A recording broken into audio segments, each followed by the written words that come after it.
confine myself to answering the question, how can we avoid a recurrence of this? Because this has become our story now. How can we avoid this story again? Because you see, 62 years after independence, we should not live like this. You know, where, I mean, you would rather do other things in your life than spend time on this. Therefore, as we condole with the families that lost their loved ones, and as we congratulate our young people for expressing themselves and coming out to ask questions about their lives and their future, it is very necessary that as a country we ask the question, how can we avoid this? The only way of doing this is being true to ourselves and being true to our responsibilities and to our mandates and doing the right thing for our country. In fact, I have asked my colleagues in the opposition, and I want to say it here today, that we shouldn't confine the information that is coming and the investigations to 2023, 2024, and 2025. Let's go back and have an open public inquest on everything that has happened before, because sometimes things happen, and when it's an opportune time, public inquest, so that everybody, because all of us, the Honorable Wamalwa and myself have served before on the National Security Council, we need to go before a magistrate or a judge in an open public inquest and put the facts we have there and put the information we have, and other role players also put the information they have. Because if we want to move forward, I don't think we have a future in this country without truthfulness and without focusing on what we need to do for our people. Because this cutting of corners, sometimes when something happens, we always enjoy politics, we blame others and so on and so forth, and then tomorrow we behave as if nothing happened. And then next year will come, we have another situation like this. Let's be open and transparent. Let's all go forward. And I want to ask all my colleagues, because we can't ask accountability of others when we are not accountable ourselves. Let us go and explain some of these things that have happened even before 2023, so that we can now move forward together as a country with all facts and everything has been had and resolved. And we can deal with the unresolved matters that have not been conclusively investigated.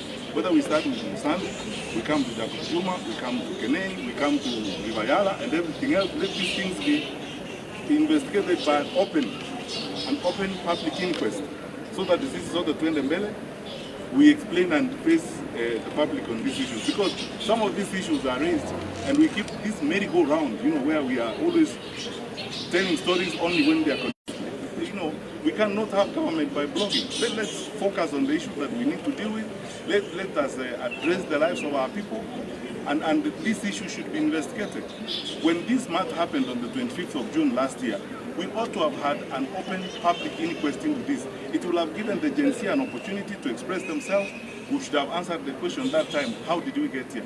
Parliament is 2 kilometers from State House. For the first time since 1962, Parliament was overrun. What happened? How did we get here? Who knew what? And why didn't we prevent it? Why were we so insensitive to the point that citizens had to get to that particular point and things had to go south in the manner in which they did? So, finally, we have swept too much under the carpet. It's now time to lift that carpet and be truthful in the way in which we deal with the country. Thank you. No question. Investigation.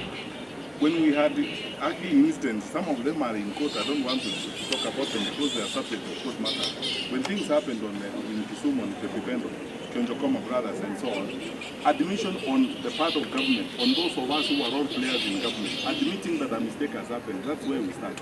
And then asking the organs and the institutions that are judged with that responsibility to deliver on their mandate, so that the investigations are done without blocking them, and so that those who actually are involved and who are culpable are prosecuted. That is what His Excellency the Vice President has spoken to this afternoon. We are asking for actually not the police officers. What do our police officers think about some of these things? And then there are so many stories around this that ought to be addressed in a straightforward manner, in my view. Let us not sweep things under the carpet. So the difference is admission on our part. Where there was a mistake, we admitted there's a mistake here, and we sorted it out. Investigations were going on. And by the way, some of these files are open, and even if it has got additional information on these files, it's your duty as a citizen to give the information to the authorities and prosecution commences. None of us, even the 3 of us who are here or the 4 of us who are here, none of us is above the law.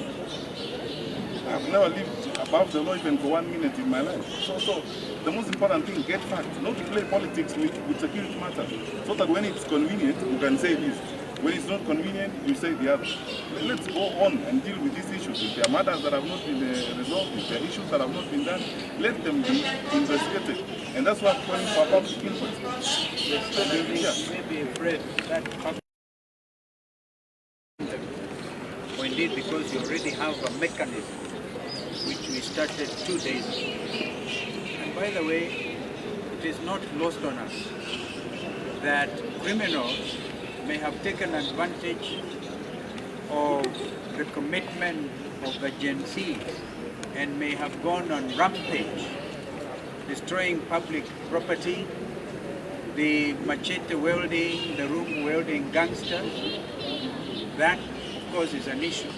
But all said and done, we have a country to nurture, and we have to bring out, as Fred is saying, this truth out there. So again, I will repeat our call. Justin Muturi and team will be waiting to receive as much information as possible. We are not going to wait for the other side, the government that feels so comfortable, as Fred is saying, running the country through blogging, all right? That they do not seem to care. It's very clear. As a lawyer, I can tell you that facts speak for themselves. We saw what happened when the Albert Ojwang demonstrations were happening. Even the goons themselves came out confessing. So please don't drag the opposition into things that are as plain as daylight. We know it. They will of course try and attempt to do this and the other. But even lying or insinuation require a little bit of intelligence. These things are very difficult. So we know where. And actually, even lying requires a bit of common sense. Yes. Because the question is this: ask yourself this, and then by the way, we shouldn't make excuses about public responsibilities. Yeah. So if the opposition are organizing these things and causing this, unangoja virimbi ya nani kukamata hao watu wa opposition? Kamata wote. Yeah. If you have facts about it, you are saying so and so is funding this, so and so is funding. Why are you telling us a story? It is a statecraft 101. Yeah. Government officials, whether they're cabinet ministers or anybody, should never, ever make allegations. Why? Because they have the instruments of power, they can act. So they make allegations and tell you Wananchi to do what? Because you cannot arrest those people. Instead of telling us it's so and so is doing this, tell us, arrest them and take them to court and produce the evidence that you have so that these people face the law. So let's not make excuses. That's why I keep saying for us. I mean, I personally will not budge high or bend from responsibility on matters such as this. So where there are facts, let's go the direction investigations will check us. But you can't wake up every morning and say it's John who did this, it's Mary who did this, and you are the one who has powers to arrest that John and Mary. Why can't they arrest them? That we have state-sponsored groups. When President William Ruto toured Nairobi, I think he was here for 1 week.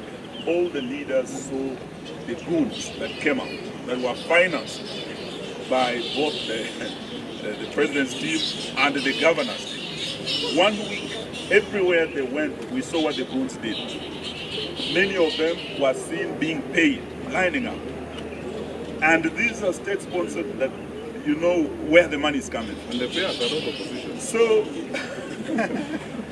I think this one thing we want to tell President William Ruto. One of them was very far away. Yeah, we want to tell him that, you know, when you introduce the politics of goonies, it's like riding the back of a tiger. No one is in control of those goons. Yeah. This is where Haiti has reached, because there was a failed regime that allowed goons to take over. So when William Ruto cannot send our police officers over 12,000 kilometers away in Haiti to deal with goons, then at home he is sponsoring goons with his government. So we want to call him out on that. And we must say this must stop now. We need to nip this in the bud, otherwise we are going to lose our country. Thank you.